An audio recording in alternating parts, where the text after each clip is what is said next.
I'm noticing the common starting point seems to be chemicals make me do stuff more often than not.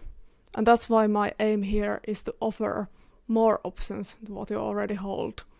I'm talking about the famous mind-body problem. Is there a ghost in a machine?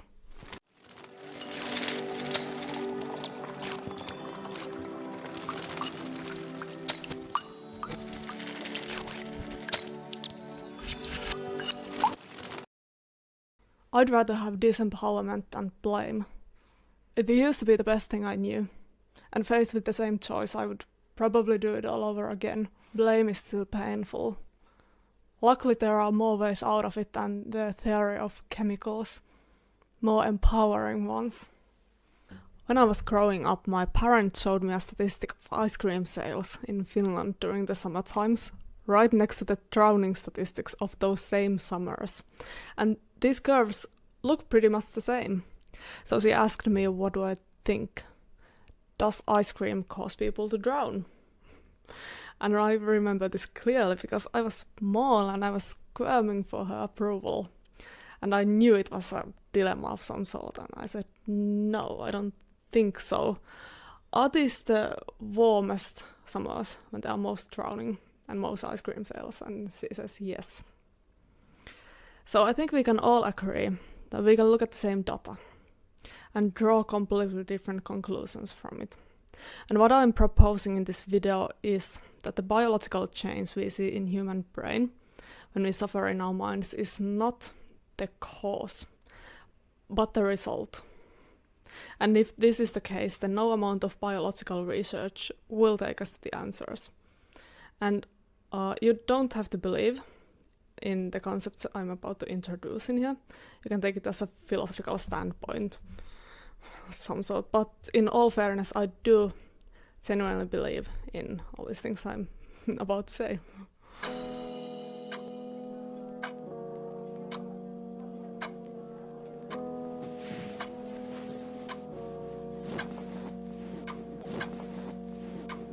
So Darwin, the original evolution dude, seemed to think a behavior only needs to result in survival more often than in death to become a widespread adaptive mechanism. So what? A reaction only needs to do a little bit better than flipping a coin would do to make it through to you all the way from the first sea creatures. It seems like it.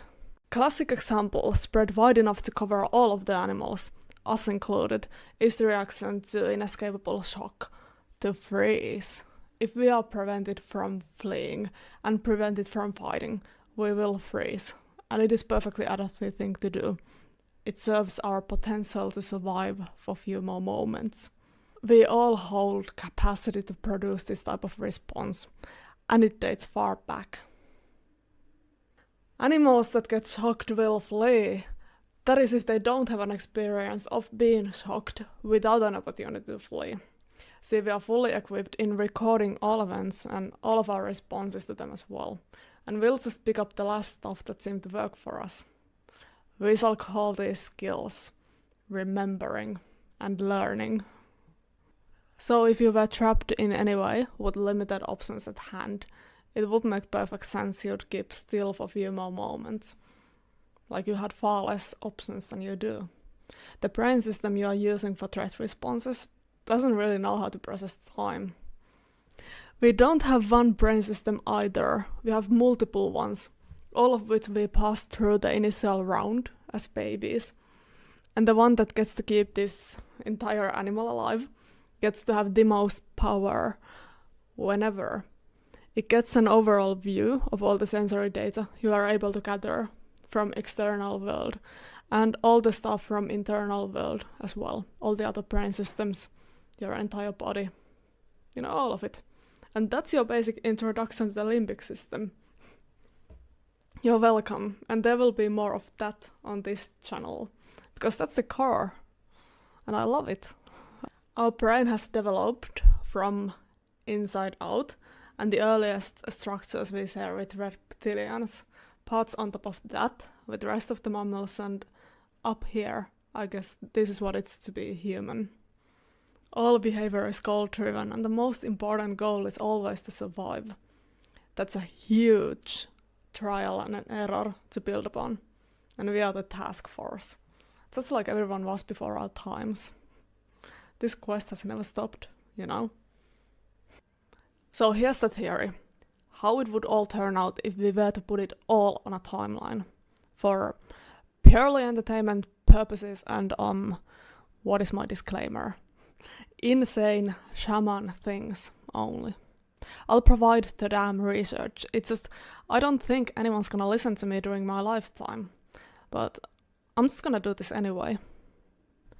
Flashbacks are complete or partial returns to the initial trauma, and you can do so by any stimuli that signifies the original trauma closely enough, both from internal or external world, as in something you do inside of yourself, or something you witness out there in the world.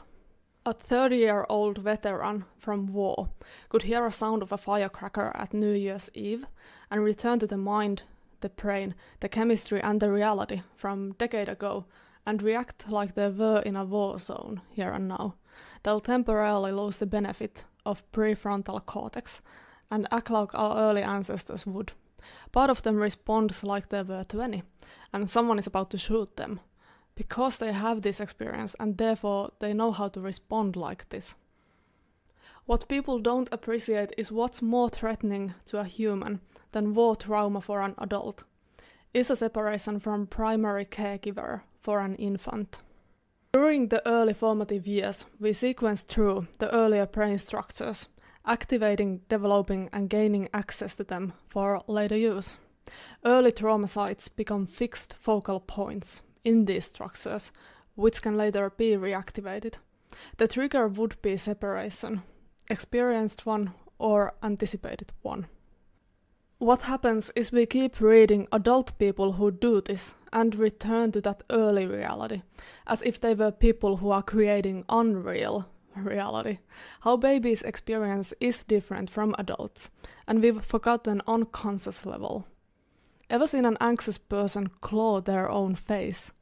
What if this is an early reality of a baby who doesn't know how to move their hands and keeps on hitting their own face by an accident and experiences anxiety about it? And disclaimer, I'm about 5 years into studying this, which is not much, really, especially since almost no one teaches this. And I don't have babies of my own, so my timeline tracking is kind of rough around the edges, but you get the general idea. We do problems in relation to social world, because we have the first-hand experience of having had survived, only because of our social resources. Both as an individual, with all these personal, often unconscious memories, and overall as species. And that would be the genetical predisposition you are looking for. It does get through to you in DNA, but probably not in a way you think it does. It moves as a set of skills you have the capacity for.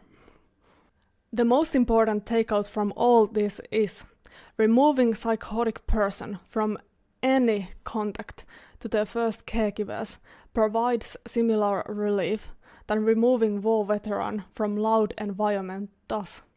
It works whether the relationship is well intended or bad in any way. It's simply because the needs of reactivated early brain sites run so high. We sometimes use the EE factor, expressed emotion, as means to measure this. Highly reactive people seem to do slightly better when faced with lower expressed emotion from family members. Still, the difference is roughly the same as war veteran reacting to bigger or smaller firecracker. The reaction is the same, and it doesn't provide as much relief as total separation does. If they experienced separation from mother around the same age they had just learned how to walk, they might now create paranoia. The entire world is following us everywhere. The entire world is watching us. The entire world is tracing our every move. And this isn't unreal reality. This is early reality. Mom used to be the entire world, and she used to watch our every move. But pull this up right next to an adult mind that understands the radio and the television and the unidentified flying objects, and the mix is ready. You'll now get the radio follows me everywhere. Having had a sibling at certain age is hard data we can analyze.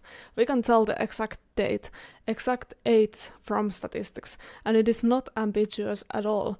Many of the separations as experienced from the point of view of an infant are likely to be far more subjective.